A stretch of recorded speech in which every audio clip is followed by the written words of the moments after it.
नमस्कार दोस्तों, मैं doctor Piyush Ranjan, sir Gangaram hospital नई दिल्ली में गैस्ट्रोएंटरोलॉजिस्ट हूँ। जब भी स्टमक में हम अल्सर एंडोस्कोपी के लिए देखते हैं, उसके अलग अलग टाइप्स होते हैं जिसको एक फॉरेस्ट क्लासिफिकेशन कहते हैं। अगर एक्टिव ब्लीडिंग हो रही हो तो सबसे पहला काम उसमें से ब्लीडिंग को रोकना है। स्टमक से गैस्ट्रिक अल्सर से ब्लीडिंग काफ़ी डेंजरस हो सकती है, तो उसको रोकने के लिए एंडोस्कोपी के जरिए बहुत सारे तरीके होते हैं, जिसमें से इंजेक्शन, क्लिप, हीटर प्रोब, ये तरीके होते हैं जिसके जरिए एंडोस्कोपी के जरिए उसकी ब्लीडिंग रोकी जा सकती है। नियरली 95% ब्लीडिंग एंडोस्कोपी के जरिए रोकी जा सकती है। 5% लोग जिसमें ब्लीडिंग नहीं रुकती है, एंजियोग्राफिक एम्बोलाइजेशन या सर्जरी के जरिए रोकी जा सकती है। पर आज के समय में इन चीज़ों की ज़रूरत काफ़ी कम हो गई है। एक बार जब ब्लीडिंग का हम कंट्रोल कर लें, फिर इसको दवाइयों से ट्रीटमेंट इसका होता है, और एच पाइलोरी का ट्रीटमेंट खत्म हो जाने के बाद लंबे टाइम तक फिर हम एसिड सिक्रेशन को कम करने वाले ड्रग होते हैं जो प्रोटोन पंप इनहिबिटर्स पीपीआईज कहलाते हैं, वो देते हैं जनरली 3 मंथ्स तक, जिसके जरिए ये अल्सर्स हील हो जाते हैं कम्प्लीटली।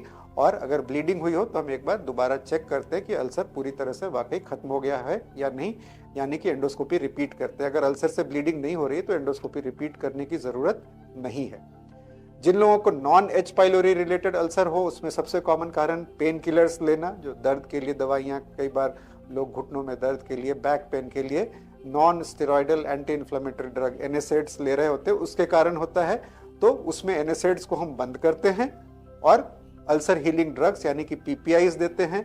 और आज के समय में दूसरी क्लास ऑफ ड्रग्स है जिनको पी कैब्स कहते हैं, वोनोप्राजोन, इसके बारे में भी मेरा एक वीडियो है जिसमें आप देख सकते हैं, ये काफ़ी कारगर होते हैं। बहुत से लोग जो हार्ट की स्टेंट डलने के बाद, हार्ट की प्रॉब्लम्स के बाद इकोस्प्रिन और क्लोपिडोग्रेल ऐसे ड्रग्स पे होते हैं, उनसे भी अल्सर होता है। तो जनरली ये भ्रांति होती है कि अल्सर कोई मसालेदार चीज़ें, मिर्च वगैरह खाने से होती है, ऐसा बिल्कुल नहीं है। अल्सर के ये मुख्य कारण H pylori infection, NSAID, aspirin, ये चीज़ें मुख्य कारण हैं। तो अल्सर के डायग्नोसिस के बाद उसका ट्रीटमेंट, उसकी क्या प्रेजेंटेशन है, ब्लीडिंग है नहीं है, उस पर डिपेंड करता है। अगर अल्सर कॉम्प्लिकेटेड हो, यानी कि अल्सर से कई बार ब्लीडिंग के अलावा जो दूसरी कॉम्प्लिकेशन होती है वो होती है परफोरेशन। अगर अल्सर परफोरेट कर गया, फट गया, तब तो उसका सर्जरी के सिवाय और कोई दूसरा ट्रीटमेंट नहीं है। टाइमली डायग्नोसिस बहुत ज़रूरी है, नहीं तो फिर ये काफ़ी लाइफ थ्रेटनिंग इलनेस पैदा कर सकता है।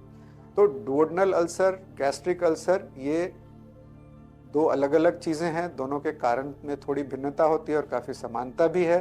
पेट में दर्द, लैट्रिन में ब्लड आना या उल्टी में खून आना, खून की कमी हो, पेट में दर्द हो, तो एंडोस्कोपी के ज़रिए इसको डायग्नोज करके क्या आपको सिम्टम है और क्या कितना बड़ा अल्सर है, एच पाइलोरी है या नहीं है, इस पे इसका ट्रीटमेंट डिपेंड करता है। और इसका ट्रीटमेंट बहुत ही कारगर है।